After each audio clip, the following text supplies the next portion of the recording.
మీరు పోస్ట్ పెట్టారు బీజేపీతో శత్రుత్వం చేసినా ఫ్రెండ్షిప్ చేసినా ఏం చేసినా విరుద్ధమే అన్నట్టుగా, అంటే ఆ పర్పస్ ఏంటి? నమస్కారం అండి, అందరూ బాగున్నారా? ఎండలు జాగ్రత్తగా ఉండండి. నా పేరు ఉమామహేశ్వర్ శాస్త్రి, సత్యనాపురం, విజయవాడ. నేను ఒక సాధారణ సాఫ్ట్వేర్ ఇంజనీర్ని. నాకు రాజకీయ పార్టీకి సంబంధం లేని వ్యక్తిని.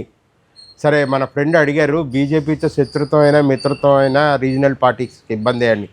అసలు ఒక్క మాటలో చెప్తానండి, మిస్టర్ మోడీ గారు is nothing but A Mrs Indira Gandhi గారు. ఇప్పుడు 50 సంవత్సరాలు పై ఉన్న వాళ్ళందరికీ ఇందిరాగాంధీ గారి ప్రభుత్వం ఏంటో తెలిసి ఉంటుంది.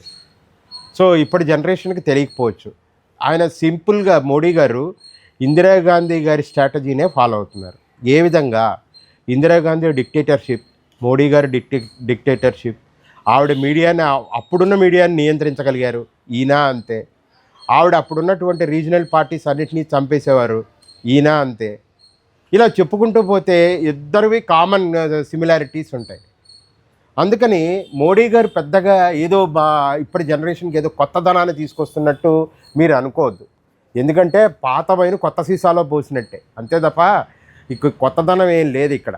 నిజం చెప్పాలంటే ఇందిరాగాంధీ గారి టైంలో భారతదేశం యొక్క ఆదాయం తక్కువ ఉన్నప్పుడే ఆవిడ డెవలప్మెంట్ చేసి చూపించారు. నేషనల్ హైవేస్ కానీ, ప్రెస్టీజియస్ ఇన్స్టిట్యూషన్స్ కానీ, ఇలాంటివి.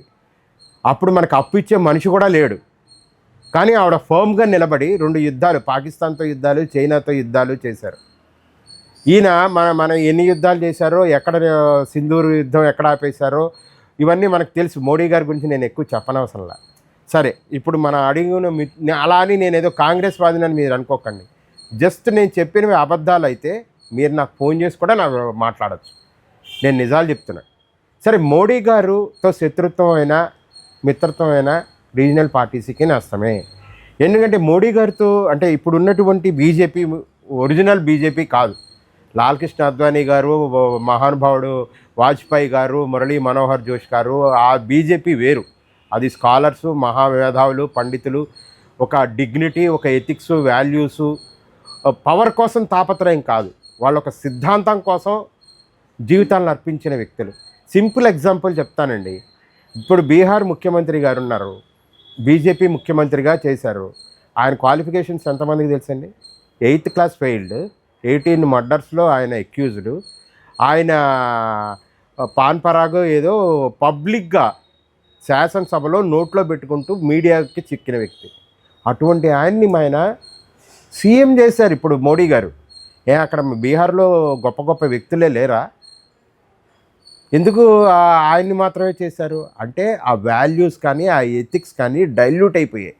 ఇది బీజేపీ, మోడీ షా గారి బీజేపీ. వీళ్లతో ఏంటంటే మిత్రత్వం చేసినా ప్రమాదమే, మిత్రత్వం చేస్తే మింగేస్తారు, శత్రుత్వం అయితే చంపేస్తారు. ఎగ్జాంపుల్ చెప్తానండి. లాస్ట్ 10-15 ఏళ్ళుగా మన స్టాటిస్టిక్స్ తీసుకుందాం. అఖండ భారత్, కాశ్మీర్ నుంచి మొదలెడదాం. కాశ్మీర్లో పీడీపీ వీళ్ళతో స్నేహం చేశారు, మింగేశారు. అకాలీదళ్ పంజాబ్లో వీళ్ళతో స్నేహం చేశారు, మింగేశారు.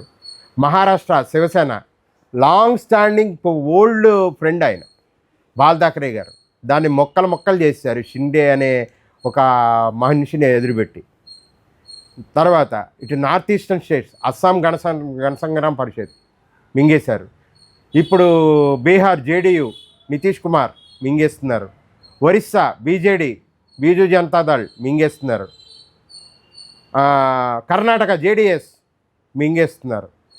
రేపో మాపో వైసీపీని తెలుగుదేశం మధ్య వార్ పెడతారు. ఒక పార్టీ ఇంకో పార్టీని చంపేస్తే చచ్చిపోయిన పార్టీ ఎలాగో చచ్చిపోతుంది, బతికున్న పార్టీని వీళ్ళు మింగేస్తారు. అంటే ఇది ఒక పెద్ద కొండచిలు అన్నమాట. తమిళనాడు ఏఐఏడీఎంకే మింగేశారు. ఇలా చెప్పుకుంటూ పోతే బోల్డని ఉన్నాయి మన ఇండియా నిండా. వాళ్ళు చంపేసిన పార్టీలు ఏంటి? ఒకటేమో ప్రయత్నం చేస్తున్న పార్టీ ఏంటి? మ్యాక్సిమం టీఎంసీ ఒకటి ఉంది, తర్వాత డిఎంకే ఒకటి ఉంది, సరే కాంగ్రెస్ ఎలాగో ఉంది. సో ఇవి ఎగ్జిస్టెన్స్ కోసం పోరాడుతున్నాయి.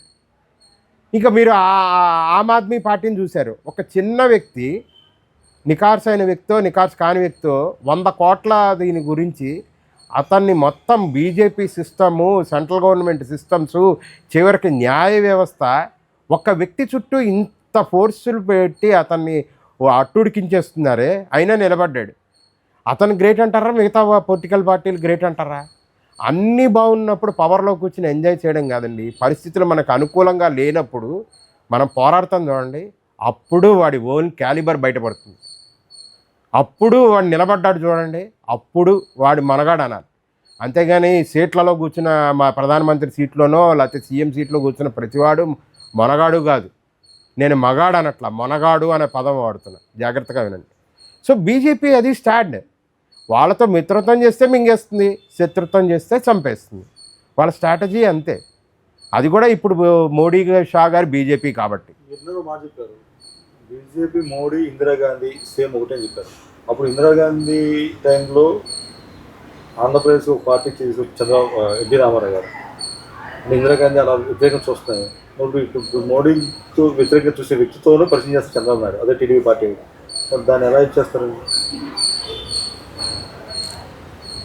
అది కాంగ్రెస్కి వ్యతిరేకంగా పుట్టిన పార్టీ తెలుగుదేశం అన్నది. సో ఆయన రీజనల్ పార్టీస్, కాంగ్రెస్కి దీనికి తేడా ఏంటంటే, అంటే ఇందిరాగాంధీని మోడీని ఒకే రకంగా మీరు చూపించారు కదా. ఇందిరాగాంధీ అప్పుడు ఏం చేసిందో మోడీ అదే చేస్తున్నారు. అప్పుడు ఇందిరాగాంధీ అక్కడ వ్యతిరేకం చేస్తుంది కాబట్టి కదా టీడీపీ పార్టీ అనేది ఎన్టీ రామారావు స్థాపించింది. అవును. అప్పుడు అన్నప్పుడు అదే కరెక్ట్ ఉన్న మోడీని ఇప్పుడు సపోర్ట్ చేస్తుంది అదే టీడీపీ కదా. దానికి ఆప్షన్ ఏమని చెప్పండి? తెలుగుదేశానికి ఇప్పుడు ఆప్షన్ లేదు. ఎందుకంటే ఇప్పుడు ఉన్నవి రెండే, యూపీఏ కానీ ఎన్డీఏ కానీ. ఉంటే ఈ కూటమిలో ఉండాలి, ఆ కూటమిలో ఉండాలి. కొన్నాళ్ళు మన 1924 మధ్య రాహుల్ గాంధీ గారిని అభిమానించి పాపం బాబు గారు దెబ్బైపోలా. కొన్నిసార్లు ఈ మన యునైటెడ్ ఫ్రంట్ గవర్నమెంట్ తీసుకొచ్చినప్పుడు కాంగ్రెస్ సపోర్ట్తోనే గవర్నమెంట్ నడపలా? కాంగ్రెస్ సపోర్ట్ లేకుండా నడిపారా?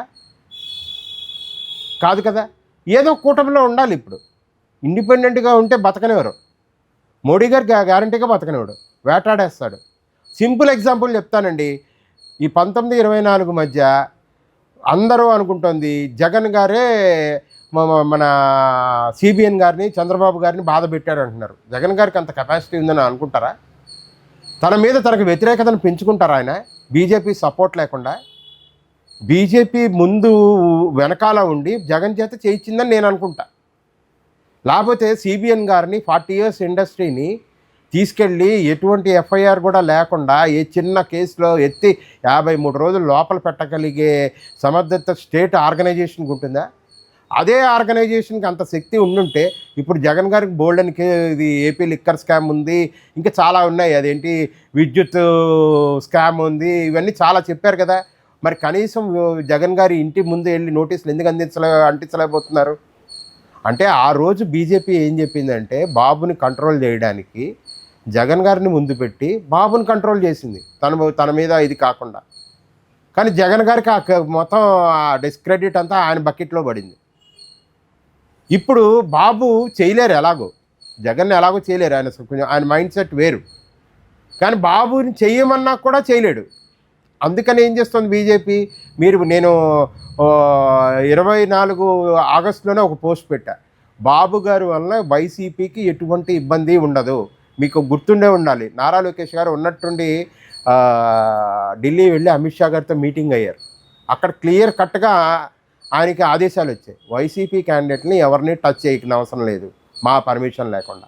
అసలు ఆంధ్రాలో ఉండి వాళ్ళు పదవిలో లేకపోయినా ఆంధ్రాలో రూలింగ్ చేస్తుంది ఢిల్లీ బీజేపీనండి.